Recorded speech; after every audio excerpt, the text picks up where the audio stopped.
Remakes are hot in the games industry right now. They have been for a few years in fact, and they're obviously going to be for many more years to come. But as is the case with, well, any other game, developing a remake is not an exact science. Different developers take different approaches based on what kind of project they're taking on, with some choosing to make a faithful recreation of a beloved project, and others looking to completely flip the script and reimagine the games they're remaking as something completely new and different. What's his name? I probably know him.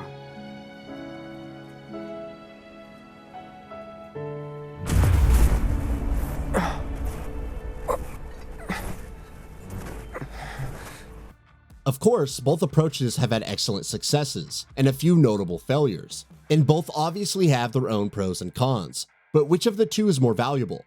Which of the two demands more attention? Which of the two do the fans want? We've had a decent number of examples of both kinds of remakes in recent memory, and yet the answer to that question remains unclear, if there even is a right answer. What we're going to do here then is try and unpack that while also looking at a few examples for both kinds of remakes that have both worked and failed to meet expectations. Good morning and welcome to the Black Mesa Transit System. This automated train is provided for the security and convenience of the Black Mesa Research Facility personnel.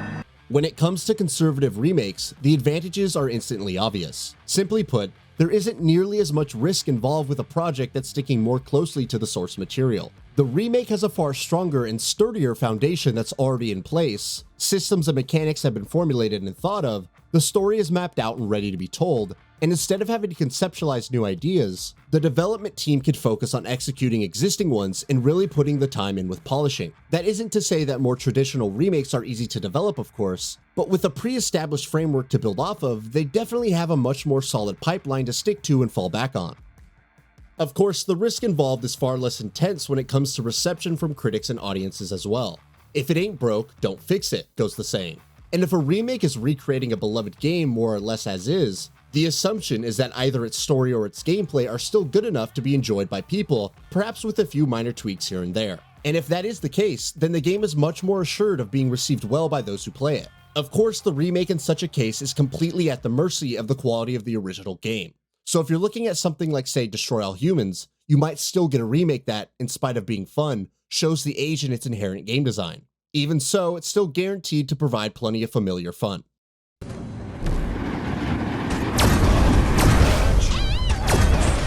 Even over the last few years, we've seen our fair share of remakes that have mostly stuck to the script and enjoyed plenty of critical and commercial success. 2020's Demon's Souls remake, 2018's Shadow of the Colossus, 2019's The Legend of Zelda: Link's Awakening. These were all games that overhauled the visuals of their respective originals completely, giving them a bright and shiny new look.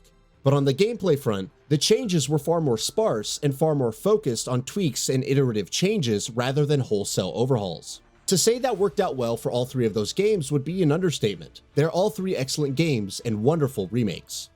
Now, there are disadvantages to remakes that decide not to stray too far from the source material, with the biggest and most obvious being that they're simply less exciting. We're always on the lookout for new and exciting experiences as consumers of video games, so even if we're playing a remake of a known classic, we're likely to be relatively less excited about it if we know that it doesn't change things up too drastically. The upcoming Last of Us Part 1 remake has already been catching its fair share of flack in the lead up to its release. And while a lot of that is, of course, down to the price as well, the fact that it's not taking more risk with the things it's changing from the original is also a factor that has driven a lot of those criticisms.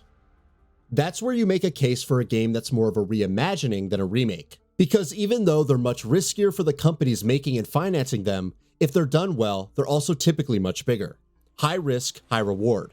Resident Evil 2 is the perfect and most blatantly obvious example of this. Capcom decided that rather than simply updating the original game in the most cursory fashion, it would completely overhaul it to the point where it was almost an entirely new game. And it was a risk that paid off. Square Enix similarly took an even bigger risk with Final Fantasy VII.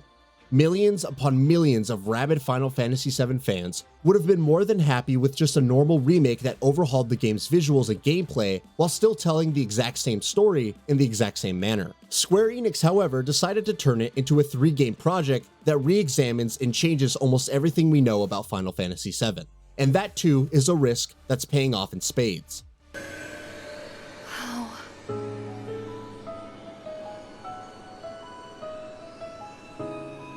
so long.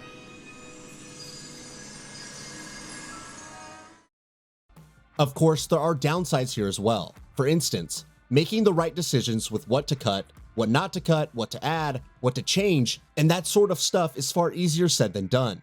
And as we saw with Resident Evil 3's remake in 2020, if you don't decide correctly, it may very well blow up in your face. There's also the fact that radical reimaginings require far more work behind the scenes, from conceptualization to actually creating the content you want to put in the game.